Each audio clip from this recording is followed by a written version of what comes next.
It's just the way I say it. It's a Canadian thing. Yeah, but business to business enterprise, we've always been in the enterprise business. So we're seeing a lot of growth in that area. A lot of VC money's going into that area because it's more, you can measure that level of return and you can go and get those customers. But on our show, we're a bubble.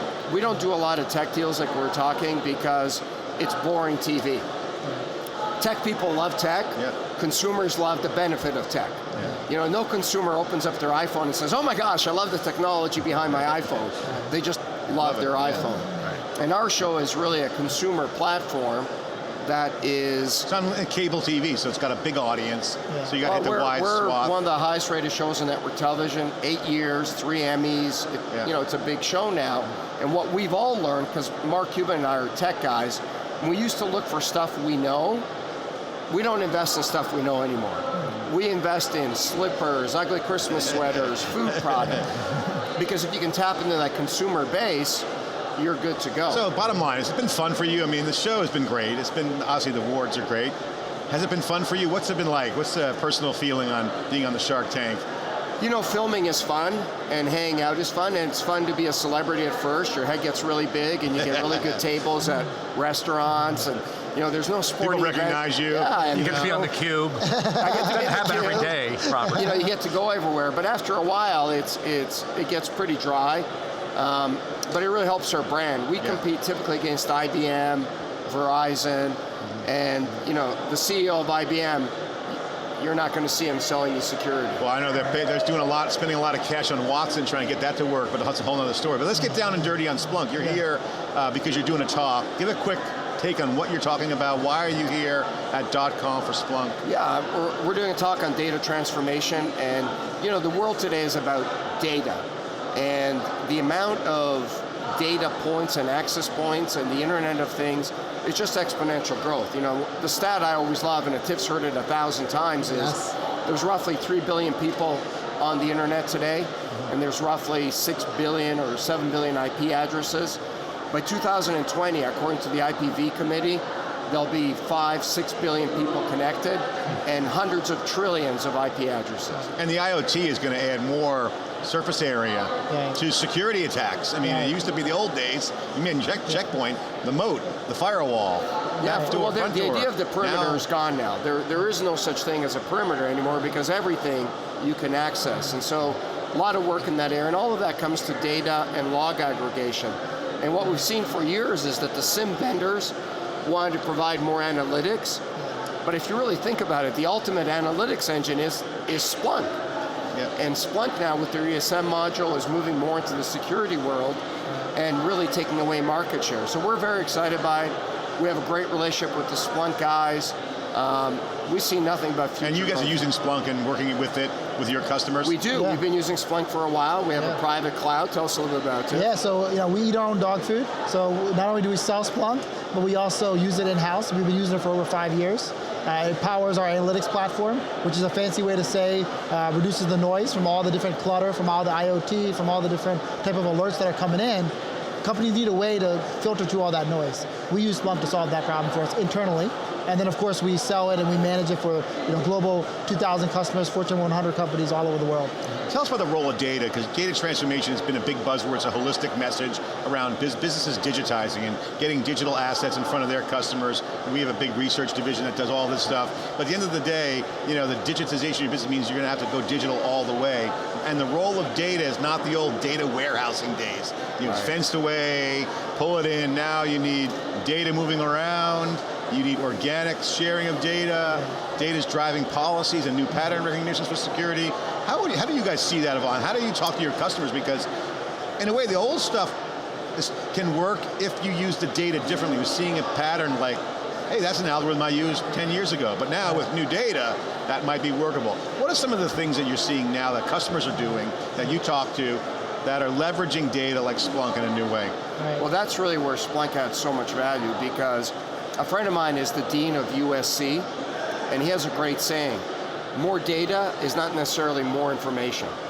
And so the mistake that we see customers making a lot is they're collecting the data, but they're not doing the right things with it. And that's really where Splunk and that level of granularity can add tremendous value, not just from logging, but from analytics and going upstream with it. Yeah, and also to that point, it's just automation. There's too much data, and it's only going to get bigger, right? Based on the rest that Robert rattled off. Now we need some machine learning analytics to move it further. And all points aside, machine learning isn't where it needs to be right now. Today in the market, it still has a long way to go. I would call it a work in progress. But however, it's the promise, right? Because there's too much data, and to secure it, to automate behavior is really what. And it's a double-edged sword. The innovation strategy these companies are taking, they're growing with mobility, growing with cloud, increasing the service area, IoT. Yeah. But the supervised areas of the enterprise were the doors, right? Lock the doors, and the perimeter is now dead. So now you have an unsupervised environment in the enterprise at risk. Once the hackers get in, they're having their way. Oh, the internet is like a kindergarten playground where there are no rules and the teacher went home at lunch. Yeah. That is the internet. And high school. I think it would be up through high school. Kindergarten through high school. And you have different age kids in there. It's chaos. Bedlam. Very well said. The internet is chaos, but by nature, that's what we want the internet to be. We don't want to control the chaos because we limit our ability to communicate, and that's really the promise of the internet. It's not the responsibility of the internet to police itself, it's the responsibility of each enterprise. So what new things are happening? We're seeing successes, we're reporting on companies that have been successful, are the ones that are doing the reverse of what was once done, or said differently, new ways of doing things. Throwing out, kind of trying to do a hybrid legacy approach to security. We're seeing the new ways, new things, better cat and mouse games, better honeypots, intelligent fabrics. What do you guys recommend to your customers? And what do you see in your talk? This digital transformation is definitely a real trend, and security is the catastrophic time bomb that's ticking for all customers. Yeah. So it dwarfs compliance, risk management, current. Well, I don't know if that's necessarily true that it's a time bomb. The number one driver for security still is compliance. We sell stuff people don't really want to buy. Nobody wakes up in the morning and says, gee, I want to go spend another $5 million in security. Mm-hmm. They do it, frankly, because they have to. If none of their competitors were spending money on security, I don't think most enterprises would. Right. I mean, whenever you have to do something because it's good to do, you have a limited upcycle. When you do something because there's a compliance reason to do it, or bad things happen to you, you're really going to do it. You don't think there's consumer pressure then to have to do this? Otherwise, I mean... Interesting stat. The Wall Street Journal did a study and asked 1,000 people on the street corner in New York if for a hamburger, they would give away their social insurance number, their home number, and their name. 72% of people gave out that information freely. Better be a good hamburger. Yeah. Well, back to your point, though, I want to get... So I think consumers have an expectation of security, and how they police that is they simply go to somebody else. So if you're my retailer and you get breached, you know what I'm going to do? I'm going to go next door. But I think that the average consumer's expectation is security is your responsibility, not mine. Okay, so on the B2B side, I want to push you on something that I kind of disagree with. If compliance, I agree, compliance has been a big part of data governance and data management, all that stuff. PCI has been the biggest driver in security in the last 5 years. No doubt. However, companies are now sharing data more with other companies. Financial institutions are sharing core data with other financial institutions, which kind of teases out the trend of, I'll give you some of my data to fight the fraud detection market because it's $1 trillion problem. Right. So you start to see points of growth where, okay, you start to see people go outside their comfort zone on compliance to share data. So we're trying to rationalize that.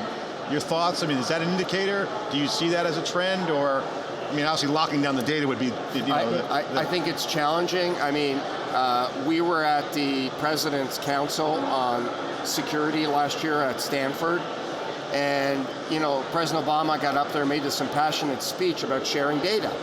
That for the goodness of all of us, we need to share more data and be more secure. Right. And I got to tell you, you heard that speech and you're like, no. Yeah, baby, I am going to share my data. We're all going to work together.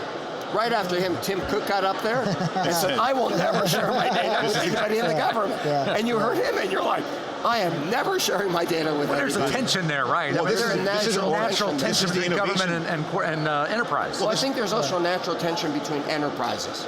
There's competitive issues, there's competitive pressures. Apple certainly is a great case. They are like, hoard their data. Well, this is the dilemma, right? You want to have good policy, but innovation comes from experimentation, right? So like, it's a balancing act between what do you kind of do? How do you balance? Yeah, you know, it's a great time to be in our space. I mean, look at this floor. How many companies are here? Right. Splunk is growing by 30%, the show itself, 30% per year. They're going to outgrow this venue next year, and they're going to have to go probably to Vegas or somebody. I think that's exciting, but these are all point products. The fastest growing segment in the computer business is managed services, because the complexity in that world is overwhelming, and it's extremely fragmented. So talk about your business right now. What are you guys currently selling? How many employees do you have? What's the revenues like? What's the product mix? Yeah, so we're a global company. So we have 10 offices worldwide, close to 300 employees. We're one of the fastest growing companies in North America. Our focus is managed security services.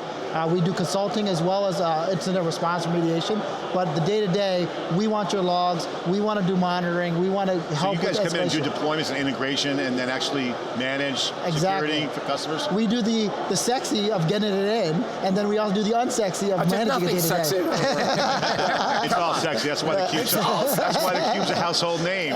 We have celebrities coming on now, soon they'll be on cable. That's right, this will be a primetime show. It's funny, I got approached by a network, I can't tell you who, big network with a big producer to do a cybersecurity show. And so they approached me and they said, oh, we think it's going to be so hot, it's such a topical thing. So they spent a day with me and our team to watch what we do. There is no cybersecurity, right? They're like, do you guys do anything besides sit on the computer? You have a meeting, you look at a monitor. Well, I mean, it's not much of a show. Have a gun? Network TV, you have to add, someone has to die in the end. That has to be network TV. Yeah, but I mean, there's a problem. There's 1.4 million cyber jobs open right now. And that's not even including any data science statistics. So, so we're reporting that. I'm sure it's the same thing in data science. It's the same problem. How do you take a high skill that there's not enough talent for, hopefully computer science, education, all that stuff happens, and automate it. So your point about automation. This is the #1 problem. How do you guys advise clients? What the hell do they do? You know, automation's tough. We just had this meeting before we got on here because in our managed service, it's people driven. We want to automate it. But there's only a certain amount of automation you can do.